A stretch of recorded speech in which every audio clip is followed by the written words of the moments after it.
নমস্কার, আশা করি সবাই ভালো আছেন। আপনারা দেখছেন আপনাদেরই প্রিয় চ্যানেল লিগ্যাল অ্যাওয়ারনেস চ্যানেল।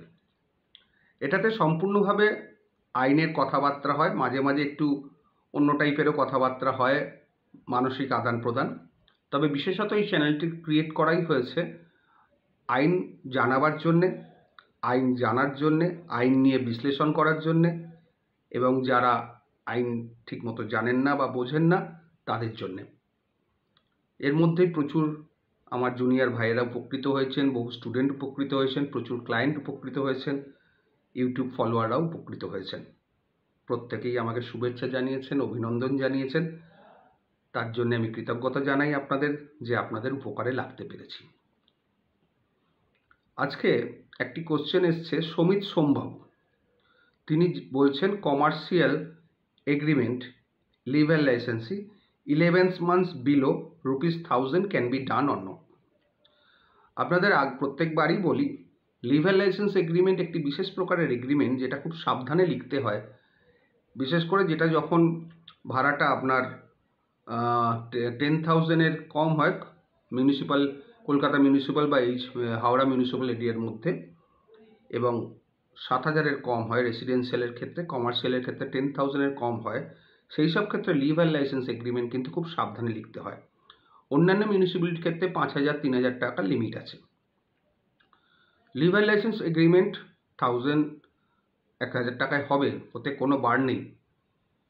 কিন্তু আপনাদের দেখতে হবে ক্লজগুলো যেন টেনেন্সির মধ্যে না হয়, তাহলে কিন্তু টেনেন্সির মধ্যে পড়ে যাবে।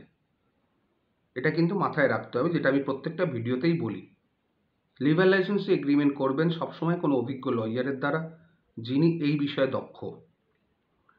কারণ আপনি ফিস কম দিতে গিয়ে বা ফিস কম করতে গিয়ে এমন কোনো ড্রাফটিং করাবেন না যেটাতে দেখা যায় পরবর্তীকালে টেনেন্সির মধ্যে পড়ে গেছে, তখন আপনার মাথা চাপড়ানো ছাড়া কোনো উপায় থাকবে না। কারণ সবাই সুযোগের অপেক্ষায় থাকে। আপনার এগ্রিমেন্টে যদি কোনো ভুল থাকে তাহলে কিন্তু ডিক্লারেশন অফ টেনেন্সির মামলা হয়ে যাবে, এবং যদি এগ্রিমেন্ট ঠিক মতো লেখা না হয় সেটা টেনেন্সি হিসেবে ডিক্লেয়ারও হয়ে যাবে, তখন কিন্তু আপনি কিচ্ছু করতে পারবেন না। তখন এভিকশন অফ টেনেন্সির মামলা করতে হবে। সেটা একটু সময় সাপেক্ষ চলে, টেনেন্ট অনেক গ্রাউন্ড পেয়ে যায় বাঁচার জন্যে, তারপর আপনার ভাড়া জমা দেওয়ার স্কোপ থাকে। কিন্তু লিভেল লাইসেন্সি মামলার ক্ষেত্রে কিন্তু ভাড়া জমা দেওয়ার কোনো স্কোপ নেই, ভাড়া হবে না, ওটা লাইসেন্স ফিজ হবে। সুতরাং আপনার করতে কোনো বাধা নেই, লিভেল লাইসেন্স এগ্রিমেন্ট আপনি করতেই পারেন, কিন্তু মাথায় রাখবেন ড্রাফটিংটা যেন ঠিক হয়। এই বিষয়ে আমাকে অনেকে কোশ্চেন করেন, বহু দূর কালকে বর্ধমান থেকে ফোন এসেছিল, বিভিন্ন জায়গা থেকে ফোন আসে। সুতরাং এটা নিয়ে ভাবার কিছু নেই, চেষ্টা করুন লিভেল লাইসেন্স এগ্রিমেন্টের ক্লজগুলো দেখে নেবেন, ঠিক আছে, যাতে সেটা ট্রান্সফার অফ প্রপার্টি অ্যাক্টের মধ্যেই পড়ে। আপনাদের একটা কথা বলে দিই, লিভেল লাইসেন্স এগ্রিমেন্ট করতে গেলে যদি একটু হাই ভ্যালুর হয় তাহলে সুবিধে হয়। কারণ টেনেন্সি ভ্যালুয়েশন হচ্ছে আপনার মিউনিসিপ্যাল এরিয়ায় কলকাতা মিউনিসিপ্যাল কর্পোরেশন এবং হাওড়া মিউনিসিপ্যাল কর্পোরেশনে হচ্ছে 10,000 কমার্শিয়াল লিমিট, আর রেসিডেন্সিয়াল ক্ষেত্রে 7,000। এই দুটো যদি ক্রস করে যায়, টেনেন্সির ক্লজ থাকলেও কিন্তু সেটা টেনেন্সি হিসেবে গ্রান্ট হবে না। কারণ ওয়েস্ট বেঙ্গল প্রেমিসিস টেনেন্সি একটা লিমিটই হচ্ছে আপনার কলকাতা মিউনিসিপ্যাল কর্পোরেশন এবং হাওড়া মিউনিসিপ্যাল কর্পোরেশনের ক্ষেত্রে 10,000 কমার্শিয়াল এবং 7,000 রেসিডেন্সিয়াল। সুতরাং তার উপরে ভ্যালু হলে এগ্রিমেন্ট যেরকমই লেখা হোক না কেন টেনেন্সির মধ্যে পড়বে না, এটা মাথায় রাখবেন। হাই ভ্যালু হলে সুবিধে হয়, লো ভ্যালু হলেও অসুবিধে হবে না, এগ্রিমেন্টের ক্লজগুলো ঠিক রাখতে হবে। আশা করি আপনাকে বোঝাতে বললাম। সমিত সোমবাবু বা আরও যারা এই ধরনের কোশ্চেন আসে দেখে নিন, বুঝে নিন, উপকৃত হবেন।